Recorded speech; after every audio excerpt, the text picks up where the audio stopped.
जय हिंद। मेरे प्यारे बच्चों, आज हम लोग बात करने वाले हैं आपके मॉडल सेट पे, मतलब झारखंड शैक्षिक अनुसंधान एवं प्रशिक्षण परिषद रांची के द्वारा आपकी वार्षिक परीक्षा के लिए जो मॉडल सेट जारी किए गए हैं, उन्हीं मॉडल सेट से हम लोग आज सब्जेक्टिव प्रश्नों पर बात करने वाले हैं।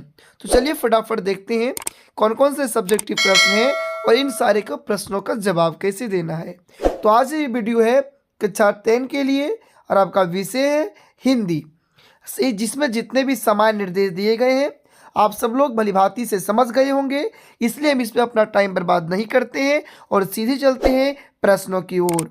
तो हम सबों के बीच में फर्स्ट प्रश्न है अति लघु उत्तरीय प्रश्न, और प्रश्न है कि निम्नलिखित प्रश्नों में से किन्हीं 6 प्रश्नों के उत्तर लगभग 40 शब्दों में दें। कितने प्रश्नों का उत्तर देना है आपको? 6 प्रश्नों का। ये सारे प्रश्न कितने नंबर का है? 2 नंबर का है। चलो, आपका फर्स्ट क्वेश्चन है, यानी क्वेश्चन नंबर 31 है कि कैप्टन मूर्ति का चश्मा बार बार क्यों बदल देता था? जो चश्मे वाले था, जो कैप्टन था, वो मूर्ति का चश्मा था, बार बार क्यों बदल देता था? तो इसका जवाब लिखना है कि कैप्टन मूर्ति का चश्मा बार बार इसलिए बदल देता था क्योंकि वह एक देशभक्त था और वह एक चश्मा विक्रेता भी था। जब कोई ग्राहक मूर्ति पर लगे जैसे चश्मे की मांग करता था तो दूसरा चश्मा ना होने पर वह मूर्ति से इस चश्मे को उतारकर ग्राहक को दे देता था और उसकी जगह मूर्ति पर दूसरा चश्मा लगा देता था। समझ गए होंगे। जैसे कि देखिए, लिखिएगा, आपको आज के इसको रखना है कि जो कैप्टन था, कैप्टन मूर्ति वाला एक सच्चा देशभक्त था, वह चश्मा विक्रेता भी था और अपने चश्मों को बचने के लिए वह क्या करता था, तो मूर्ति पर चश्मे को पहना देता था। जब कोई ग्राहक उस चश्मे की मांग करता तो उस चश्मे को दे देता था और पुनः उस पर दूसरा चश्मा लगा देता था। आप लोग इसको अच्छे तरह से पढ़ लीजिएगा, आपके एग्जाम में आने की भरपूर संभावनाएं हैं।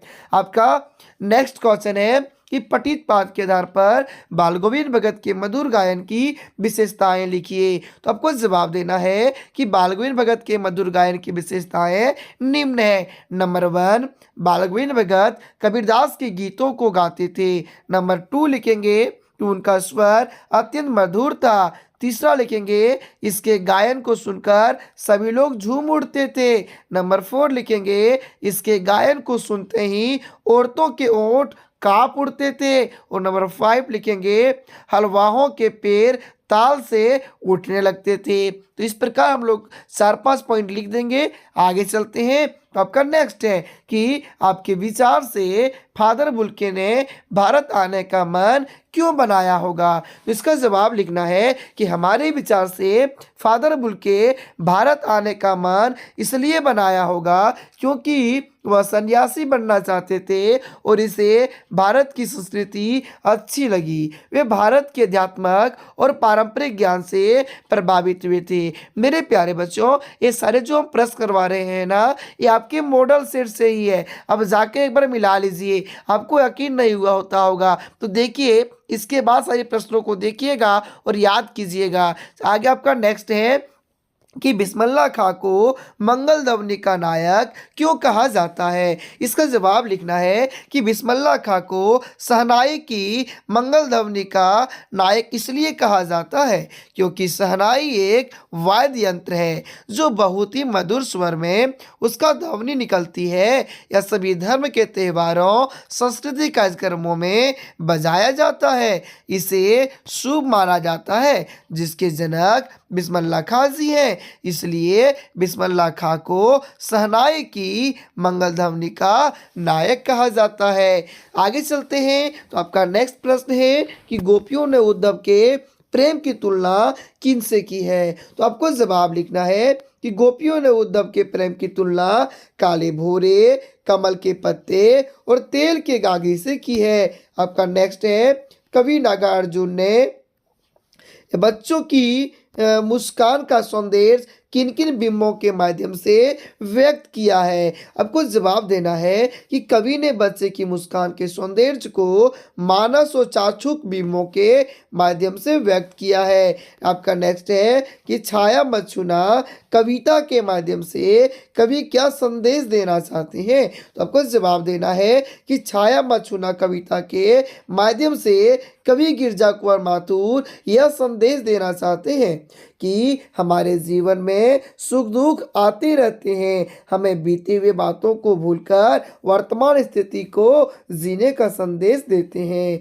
आपका नेक्स्ट क्वेश्चन है कि संगीतकार के माध्यम से किस प्रकार के व्यक्तियों की ओर संकेत किया गया है। आपको जवाब देना है कि मंगलेश डबराल जी ने संगीतकार कविता के माध्यम से कवि ने मुख्य कलाकार के सहयोगियों की ओर संकेत किया है। जब कोई संगीतकार फिल्म नाटक वाद्य यंत्र में कार्य करते हैं तो मुख्य कलाकार पर्दे के आगे और उसके सहयोगी पर्दे के पीछे रहकर उसकी आवाज़ों को मिलाते हैं। आगे चलते हैं तो लघु उत्तरीय प्रश्न देखने को मिलेगा और ये आपको यह 60 शब्दों में लिखना है और यह जो है आपका 3 नंबर का प्रश्न है और टोटल 6 प्रश्न है, मतलब 18 नंबर के लिए है। चलिए देखते हैं इन सारे प्रश्नों को और याद करने का भी प्रयास करते हैं। तो आपका नेक्स्ट क्वेश्चन है कि पान वाले का रेखाचित्र प्रस्तुत कीजिए। तो जवाब लिखना है कि पान वाले का एक रेखाचित्र प्रस्तुत कीजिए। तो इसका आंसर लिखना है पान वाला बहुत काला मोटा खुश मिजाज लाल काली बतीसी और मोटी तोंद वाला हर समय पान सब चबाने वाला तथा दूसरों का मजाक उड़ाने वाला व्यक्ति था। आपका नेक्स्ट है कि लेखक ने फादर को मानवीय करुणा के दिव्य चमक क्यों कहा है। आपको जवाब देना है कि लेखक ने फादर वुल्के को मानवीय करुणा के दिव्य चमक इसलिए कहा है क्योंकि फादर के हृदय में मानव मात्र के प्रति करुणा की असीम भावनाएं विद्यमान थी। उनके मन में अपने हर एक प्रियजन के लिए ममता और अपनत्व का भावना उमड़ता रहता था। वे लोगों को अपने आशीषों से भर देते थे।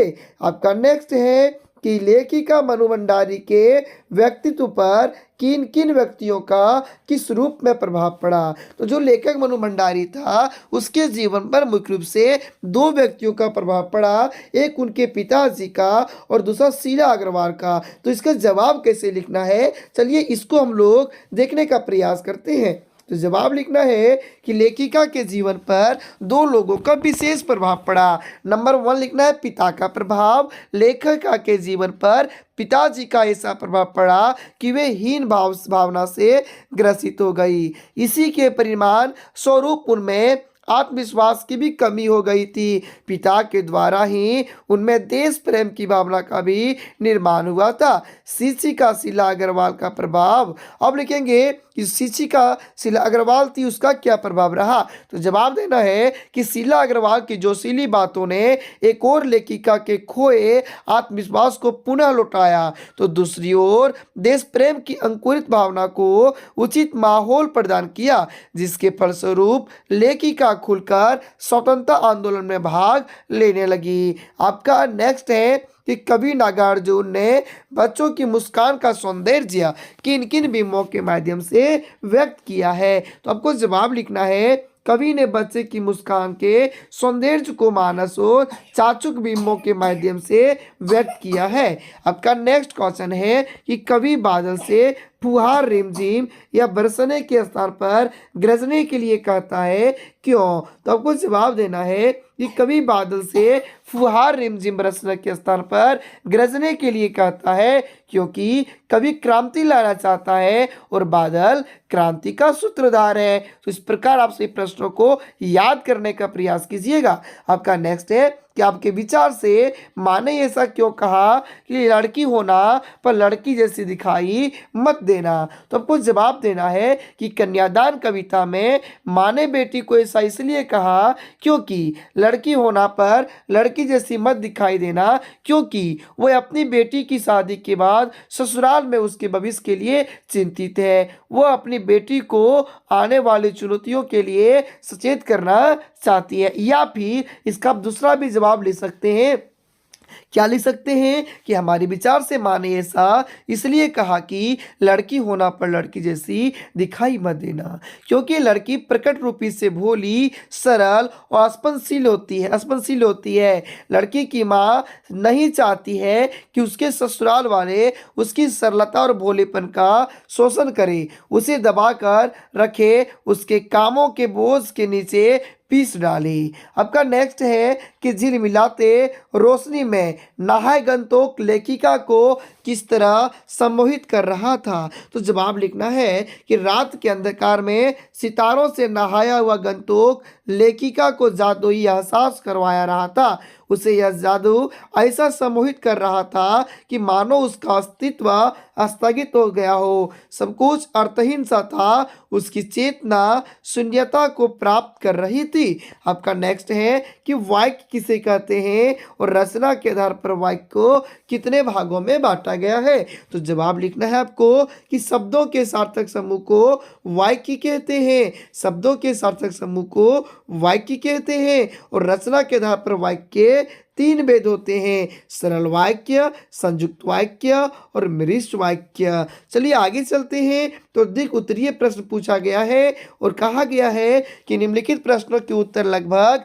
100 शब्दों में दीजिए, और ये सारे प्रश्न आपका 5 नंबर के लिए है, और यहाँ से 2 प्रश्न पूछे जाएंगे 10 नंबर का। इसमें क्या है कि वे अपने गांव या मोहल्ले में अनियमित विद्युत व्यवस्था को ठीक करने के लिए विद्युत अभियंता को एक अनुरोध पत्र लिखिए। मतलब मेरे प्यारे बच्चों, मेरे शेर, आपके गांव में लाइन नहीं है, तो कभी आती है कभी नहीं आती है, तो इन्हीं समस्या से छुटकारा पाने के लिए बिजली विभाग को एक पत्र लिखना है। तो कैसे लिखेंगे इसको समझने का प्रयास कीजिए।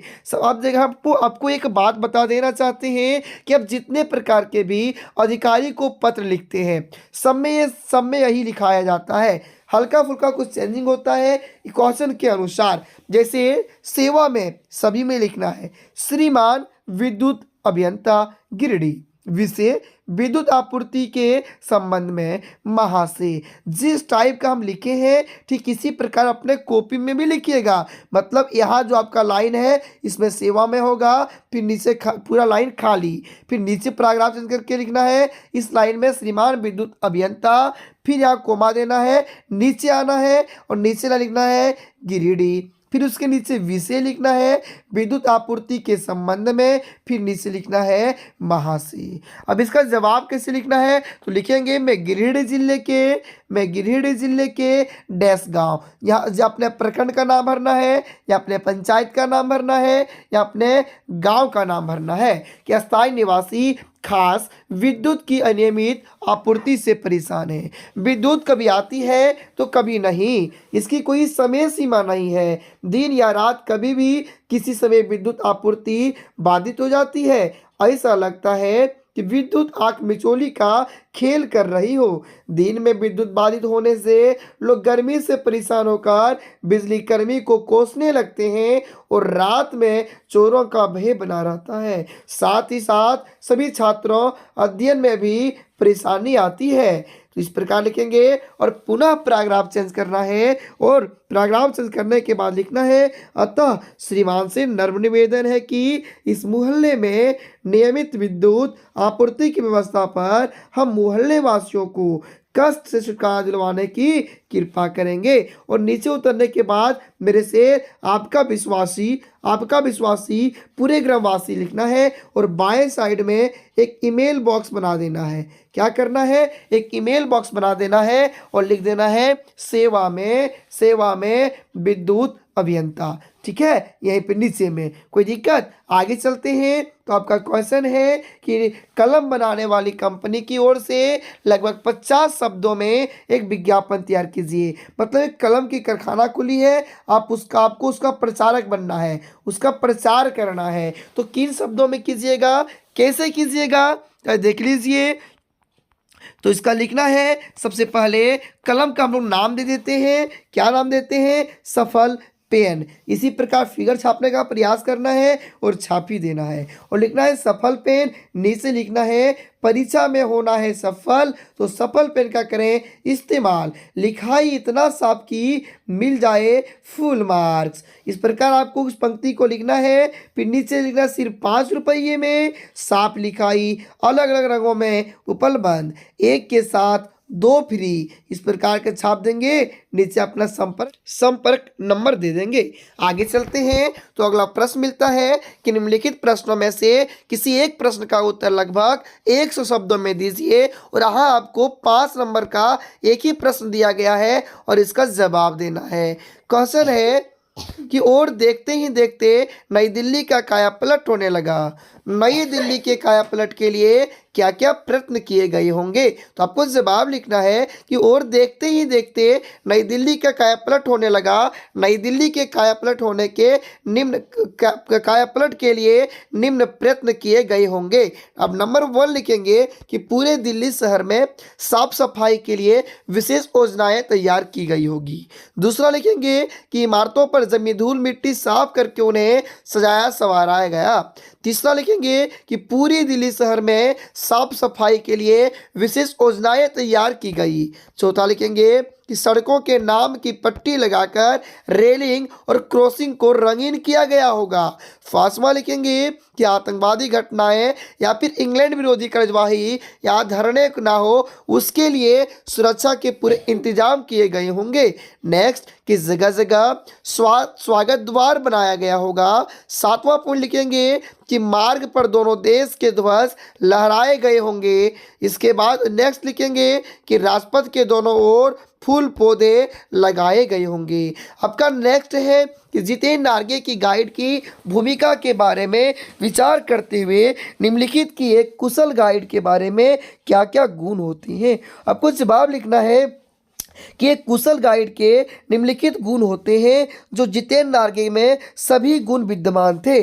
नंबर 1 लिखेंगे कि एक गाइड अपने देश व इलाकों के कोने कोने से भली भांति परिचित होता है, अर्थात उसे संपूर्ण जानकारी होनी चाहिए। सेकंड लिखेंगे कि उसे वहाँ की भौगोलिक स्थिति, जलवायु व इतिहास की संपूर्ण जानकारी होनी चाहिए। आपका नेक्स्ट लिखेंगे कि एक कुशल गाइड को चाहिए कि वह अपने भ्रमणकर्ता के हर प्रश्न के उत्तर देने में क्या हो, सक्षम हो। आपका नेक्स्ट लिखेंगे कि एक कुशल गाइड को अपनी विश्वसनीयता का विश्वास अपने भ्रमणकर्ता को दिलाना आवश्यक है, तभी वह एक आत्मीय रिश्ता कायम कर अपने कार्य को कर सकता है। आपका नेक्स्ट पॉइंट लिखना है कि गाइड को कुशल व बुद्धिमान व्यक्ति होना आवश्यक है ताकि समय पड़ने पर वह विषम परिस्थितियों का सामना अपनी कुशलता व बुद्धिमानी से कर सके, वह अपने भ्रमणकर्ता की सुरक्षा स्वयं कर सके।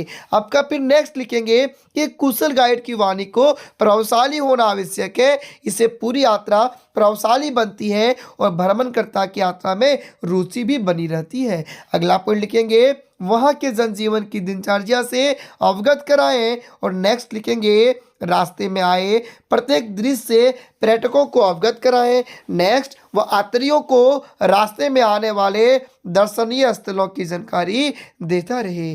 फिर आपका नेक्स्ट क्वेश्चन लिखेंगे, एक क्वेश्चन दिया है कि दिए गए संकेत बिंदु के आधार पर निम्नलिखित में से किसी एक विषय पर लगभग 150 शब्दों में निबंध लिखें। और एक परिश्रम का महत्व है, दूसरा हमारा राज्य झारखंड है। तो मेरे शेर, हमने आप लोगों को पहले ही बता दिए थे कि जो इस पर निबंध पूछने वाला है, कौन कौन सा निबंध पूछा जाएगा, हमने आपको पहले बता चुके हैं और इनका सलूशन भी दे चुके हैं। फिर भी चलिए हम आपको इस वीडियो में हमारा झारखंड का जो निबंध है इसको हम करा ही देते हैं। हम लोग इसमें देखेंगे कि हमारा राज्य झारखंड पर निबंध कैसे लिखना है।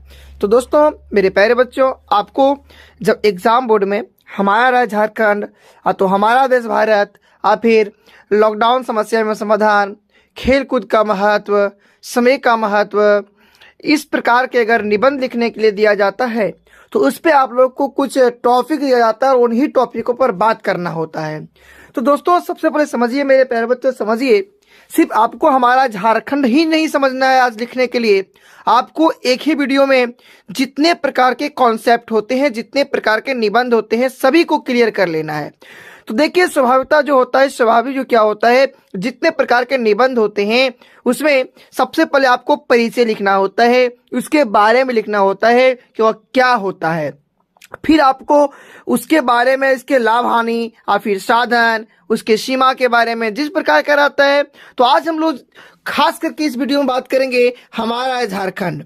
तो हमारा झारखंड से पहले टॉपिक, सुंदर सा टॉपिक बनाएंगे हमारा झारखंड, और परिचय लिख के डैश करेंगे। क्या लिख के डैश करना है? परिचय लिख के डैश करेंगे और लिखना शुरू करेंगे। अच्छा सुंदर से शब्दों में लिखिएगा। हाँ, और एक बात खास कर ध्यान रखिएगा, अगर आप हमारे टॉपिक पर, आप हमारे भाषा शैली को, आप हमारे शैली को अपनाते हैं तो आपको एग्जाम में 90 से 95 नंबर लाने से कोई नहीं रोक सकता। हाँ, हम हिंदी की बात कर रहे हैं, not other subject, other subject की नहीं, सभी सब्जेक्ट में सब कोई 90, 95 इजीली से ले आते, लेकिन हिंदी एक ऐसा सब्जेक्ट है जिसमें 100 में, 100 में 90, 95 लाना एक बड़ी बात होती है। और हम ये इसलिए करें क्योंकि हमने खुद लाया है, आपको मैं प्रूफ दे सकता हूं। तो चलिए शुरू करते हैं आज के इस वीडियो को। तो देखिए सबसे पहले परिचय लिख के डैश करेंगे, लिखेंगे, ध्यान देखिएगा, सुर में पहाड़ियों और वनों से प्रकृति का क्रीड़ा स्थल है। एक बार जो यहाँ आ गया फिर यहीं का होकर रह जाना चाहता है। यहाँ की स्वर्णिम भूमि श्यामला, रत्नगर्भा और वन्य संपदा से परिपूर्ण है। इसकी प्राकृतिक छटा अनूठी है।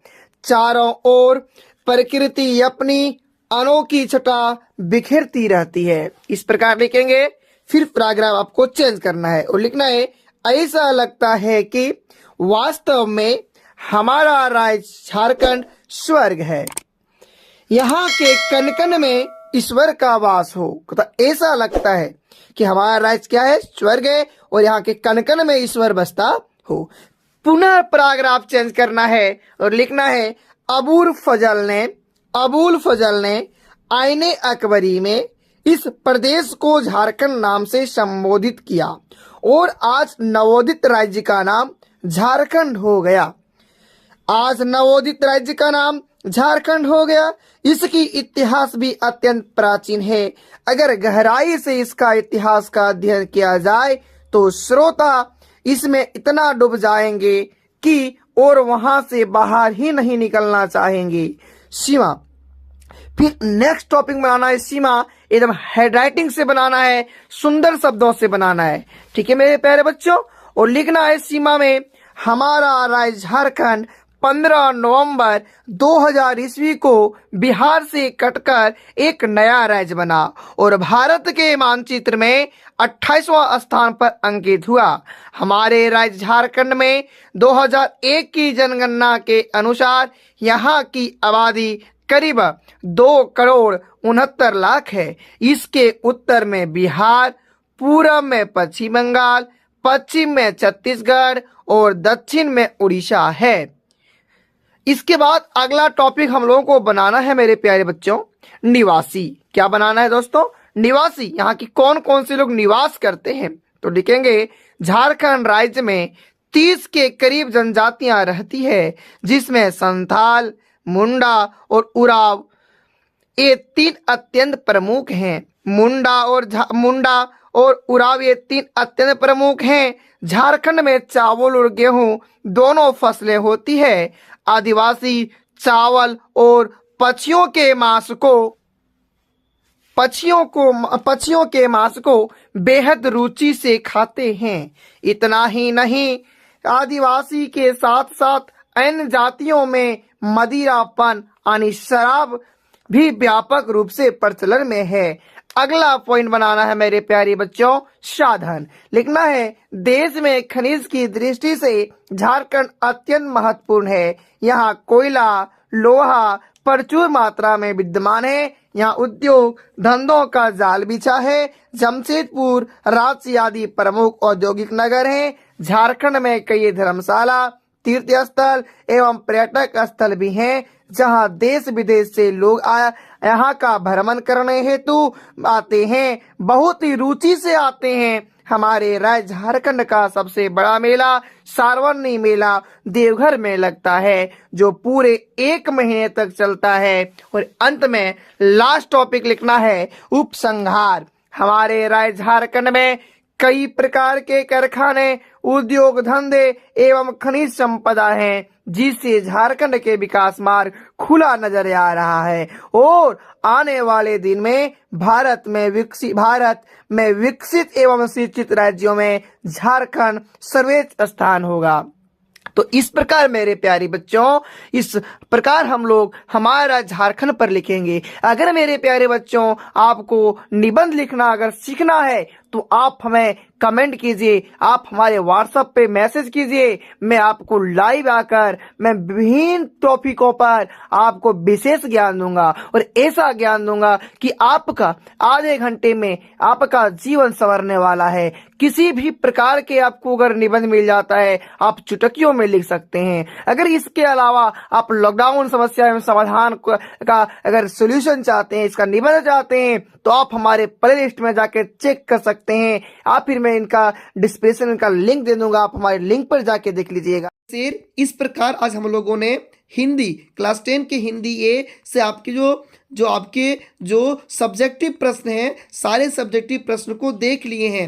अब आप लोग क्या करना है, इन सारे प्रश्नों को बारीकी से देखना है, पढ़ना है, नोट्स बनाना है और इसे याद करना है। और अगर वीडियो अच्छा लगे तो अपने दोस्तों के साथ भी शेयर कर दीजिएगा और लाइक और कमेंट नहीं रुकना चाहिए। और अगर हमारे यूट्यूब पर नए होंगे तो इसे सब्सक्राइब करके ज़रूर रख लें, क्योंकि आपको इस चैनल पर सबसे अलग, सबसे बेहतरीन और सबसे पहले प्रत्येक मॉडल सेट का, चाहे वो ऑब्जेक्टिव हो चाहे वह सब्जेक्टिव हो, सबका सॉल्यूशन मिलने वाला है। चलिए फिर मिलते हैं अगले वीडियो में। तब तक मस्त रहिए, स्वस्थ रहिए और अपनी पढ़ाई की तैयारी या अपनी एग्जाम की तैयारी ज़बरदस्त तरीके से करते रहिए।